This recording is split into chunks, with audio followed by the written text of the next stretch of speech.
Gubernur Bengkulu ditetapkan jadi tersangka KPK jelang hari pencoblosan Pilkada 2024. Kita bahas bersama Ketua KPU Provinsi Bengkulu, Rusman Sudarsono. Pak Rusman, selamat petang. Selamat petang. Pak Rusman, artinya setelah ditetapkan sebagai tersangka dan juga ditahan, status tersangka sebagai calon gubernur di Pilkada seperti apa, Pak? Jadi begini, walaupun ada pasangan calon, ini yang sudah ditetapkan sebagai tersangka oleh KPK, tentu proses pencalonannya ini sah dan proses pilkadanya tetap akan berjalan.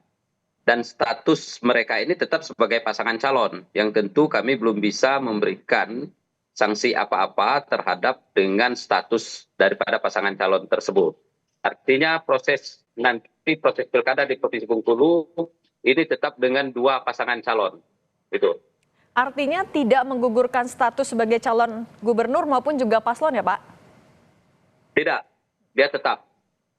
Oke, Pak, kan tapi juga dalam aturan disebutkan kalau ada paslon ataupun juga calon yang berhalangan hadir tetap, kemudian juga sudah jadi narapidana, itu akan diumumkan kepada pemilih sebagai pemenuhan hak publik untuk keterbukaan informasi. Kalau statusnya belum jadi narapidana, tapi ditahan, ini juga akan dilakukan atau seperti apa aturannya, Pak?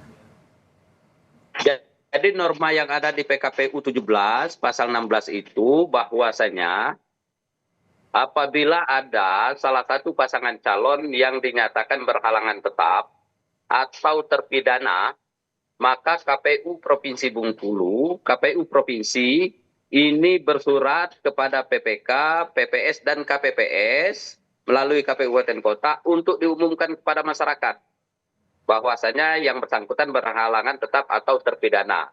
Nah, kalau ini sudah terpidana atau berhalangan tetap, artinya ini dia secara otomatis gugur sebagai pasangan calon. Tetapi kalau dia baru sebatas tersangka, ini belum ada pengaruh apa-apa terhadap pencalonan mereka. Artinya masih sah sebagai pasangan calon.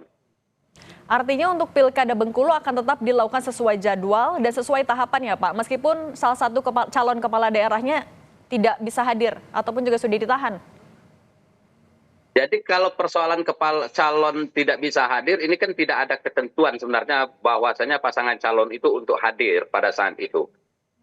Artinya tetap normal, perjalanan daripada tahapan ini akan kami lakukan sesuai dengan jadwal, dan pasangan calon untuk Pilkada Provinsi Bengkulu ini tetap ada dua pasangan calon. Itu yang bisa kami sampaikan. Oke Pak, kalau untuk secara umum persiapan akhir Pilkada di Bengkulu sejauh ini sudah sampai mana, Pak? Kalau persiapan pilkada di Provinsi Bengkulu, bahwasanya kita sudah masuk kepada tahap pendistribusian logistik. Untuk daerah pulau terluar, yaitu di Bengkulu ini ada salah satu kecamatan yang di kepulauan, yaitu Pulau Enggano. Ini pendistribusian logistiknya sudah kita lakukan di tanggal 19 kemarin, 19 November, dan itu sudah sampai di lokasi. Dan hari ini tadi kami sudah mendistribusikan logistik di TPS sulit yang ada di Provinsi Bengkulu, dan besok kami pastikan seluruh distribusi logistik ke seluruh TPS ini akan kita lakukan. Karena H-1 ketentuannya seluruh logistik sudah harus sampai ke TPS. Oke, Pak Rusman, balik lagi ke soal yang tadi, Pak. Tadi kan juga akan ada penyampaian informasi kepada KPPS, kemudian juga nanti akan secara lisan kepada calon pemilih. Itu informasi yang disampaikannya apa saja, kemudian hanya secara lisan atau juga seperti apa, Pak? Jadi kalau seandainya dia bukan berhalangan tetap dan belum ditetapkan terpidana, maka tidak ada penyampaian apa-apa kepada KPPS ataupun kepada masyarakat.